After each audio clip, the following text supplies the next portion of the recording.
Welcome, Scorpio. This is Regina from Pacific Tarot, getting ready to do your new moon in Libra meditation. I have laid out the axis of the horoscope wheel. I'll clarify with another tarot deck, and I will finish off with a couple of oracles.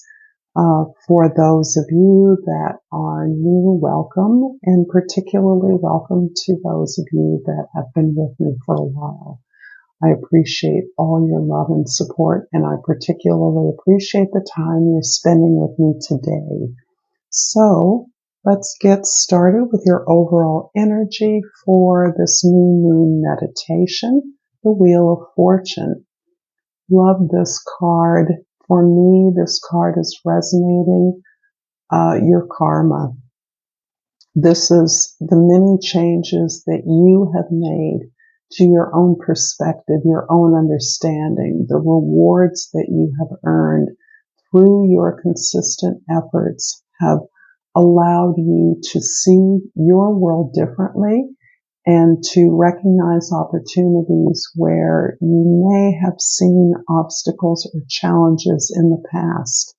As a result of this change in your perspective, you are being received differently by the world. The universe is responding to you differently, and it is opening up what appear to be a wealth of opportunities, a kind of what is often called kind of good luck or good fortune, that in fact is the result of your karma and changes you've made.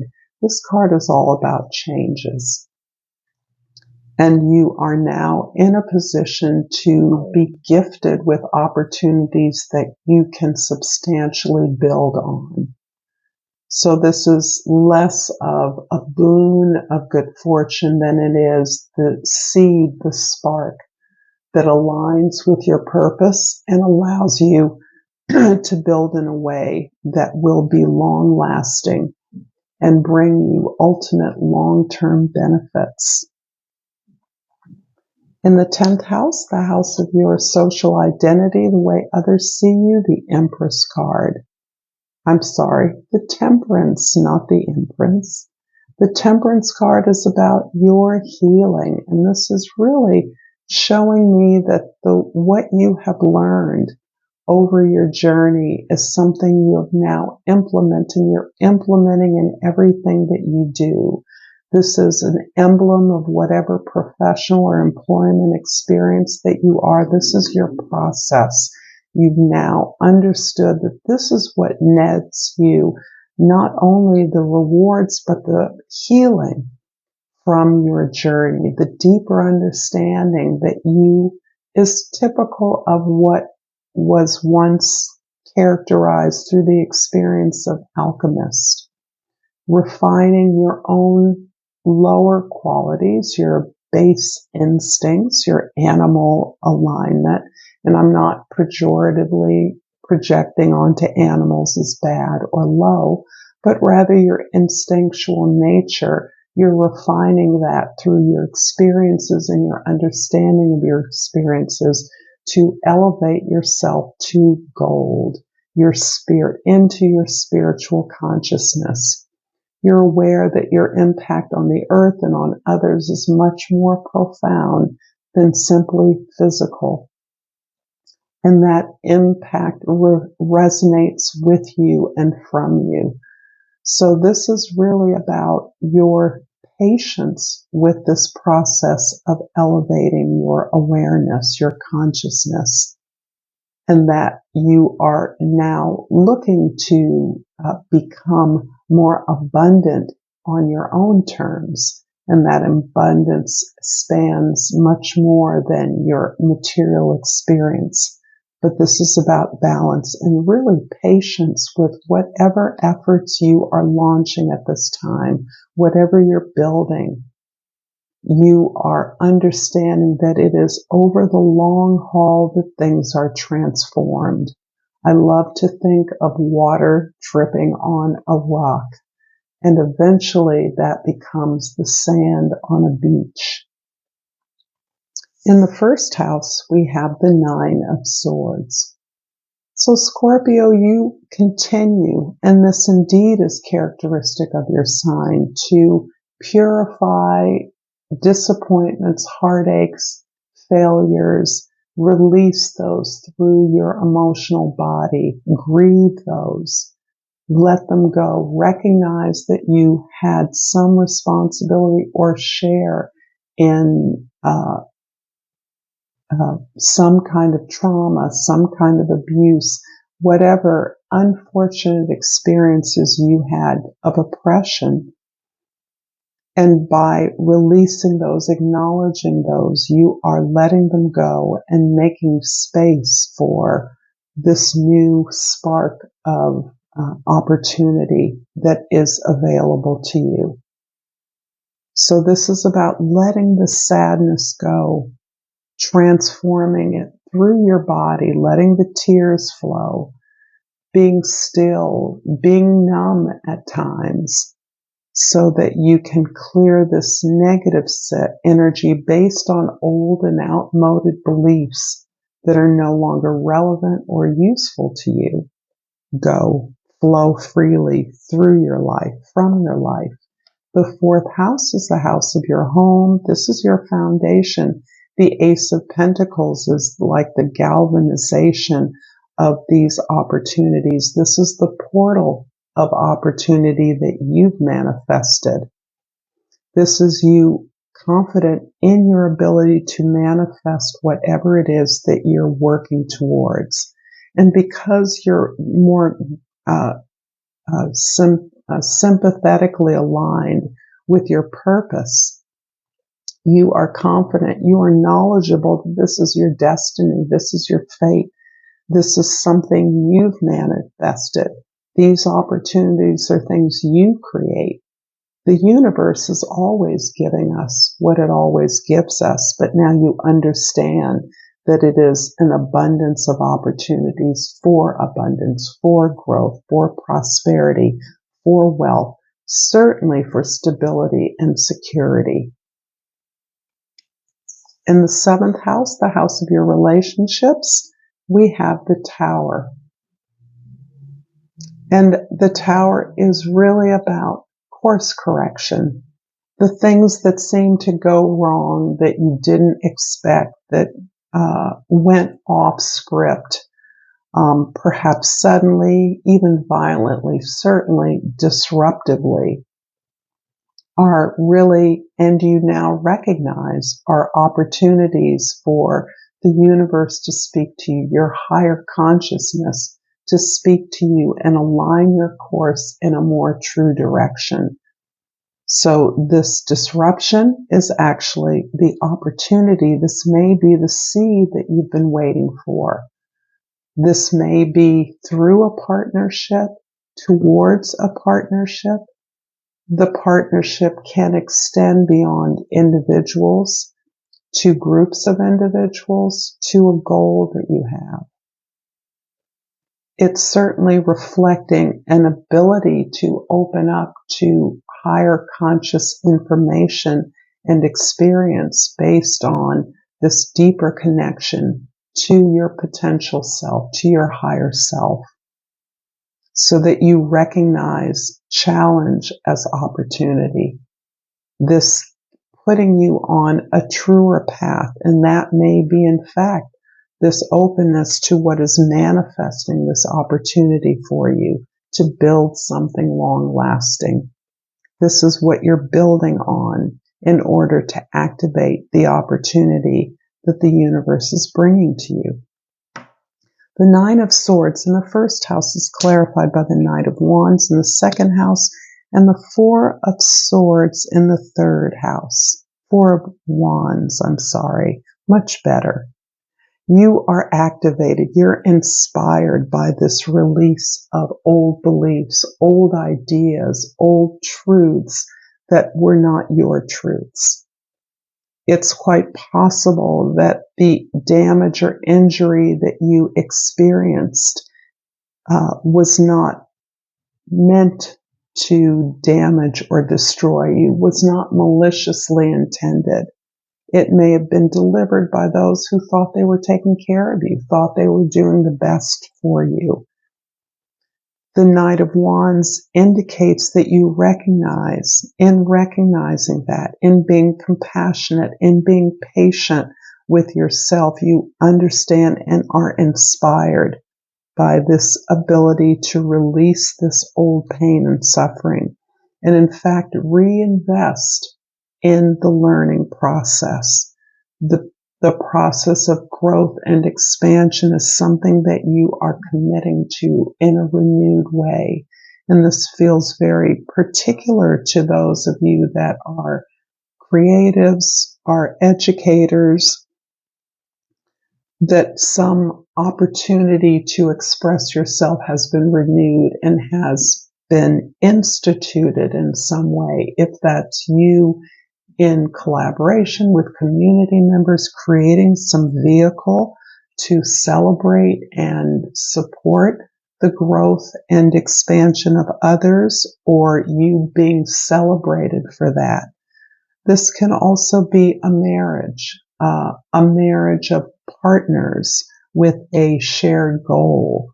That's the kind of marriage that represents the portal of opportunity that I was speaking of here, that you've manifested. This partnership can be business. It can be you with other friends, siblings, or loved ones in joining in an uplifting, celebratory, growth-oriented learning experience, opportunity for learning or growth, teaching. The Ace of Pentacles in the 4th house is clarified by the 2 of Swords in the 5th house and the 7 of Wands in the 6th house.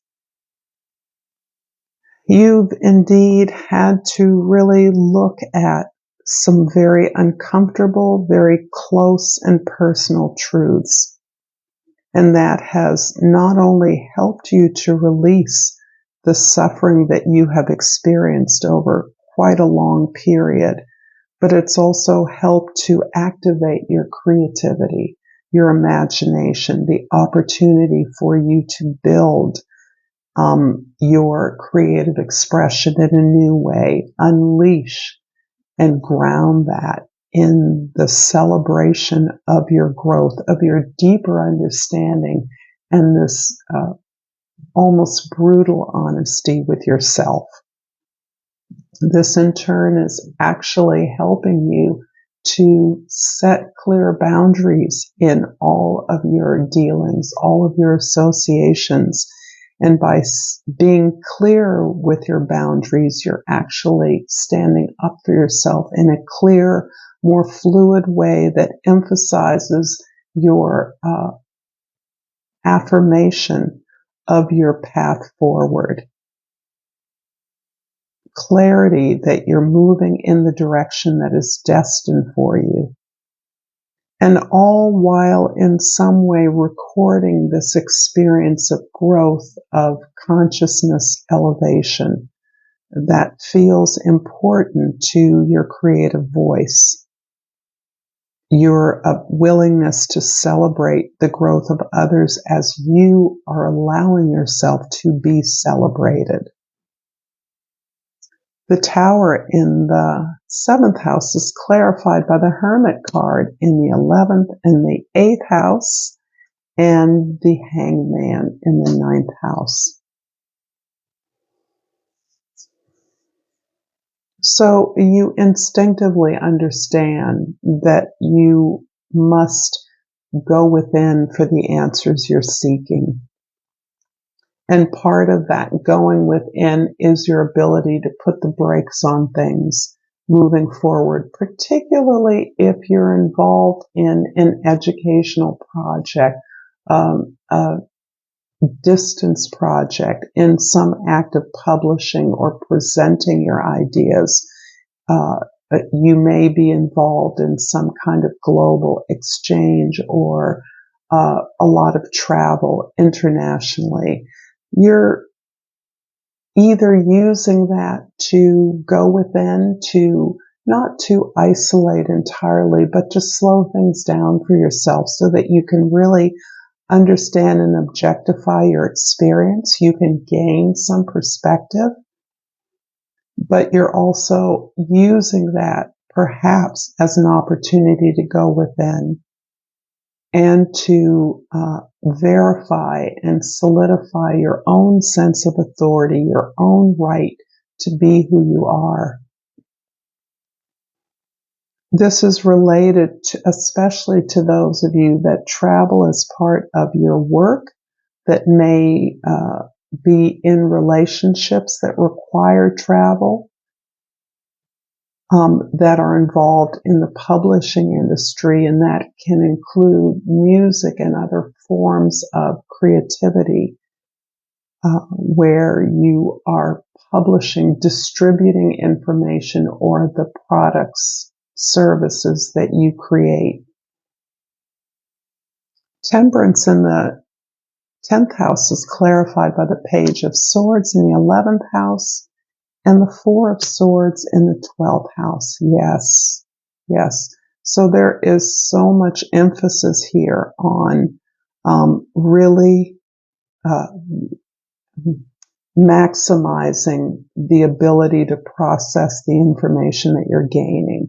This shift from working hard, putting in the effort, dedicating yourself to your growth, to refinement and development of your person is really a process that is requiring a lot of perspective, a lot of understanding, and a lot of retreat. The need to be alone or to simply still things so that you can objectify your experience and really recognize that this is an opportunity for you to build your spiritual foundation as well as your cultural or emotional foundation.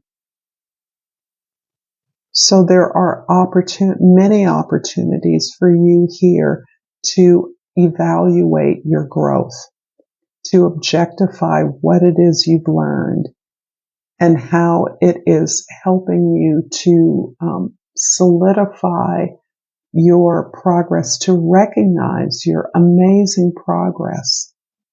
But it's something that I sense you must give yourself, and is helping you to open up with the ongoing pursuit of truth, of values, of a new belief system that you are promoting through your creative expression. I'm going to clarify or finish this off with a divine oracle to start, a divine crystal oracle, and remind you that you can like, share, comment, and subscribe to my channel, Pacific Tarot. I pulled the Black Kyanite, and the key mantra is set strong boundaries. And we talked about that a little bit earlier. This is so essential, not just because it allows you to define your zone of expertise and liberates you to articulate your vision, to stand up for yourself, to speak your piece in a way that doesn't ask permission of others. So it's a kind of liberation but it also gives you the space to process what you're learning, to protect yourself, because you're actually making a huge growth in your awareness. I'm also pulling Language of Flowers Oracle, and the key word is azalea, or the flower is azalea. The key word is temperance, and indeed, here we have temperance. Find balance and be centered. I thank you for this beautiful reading, Scorpio. Until next time, namaste.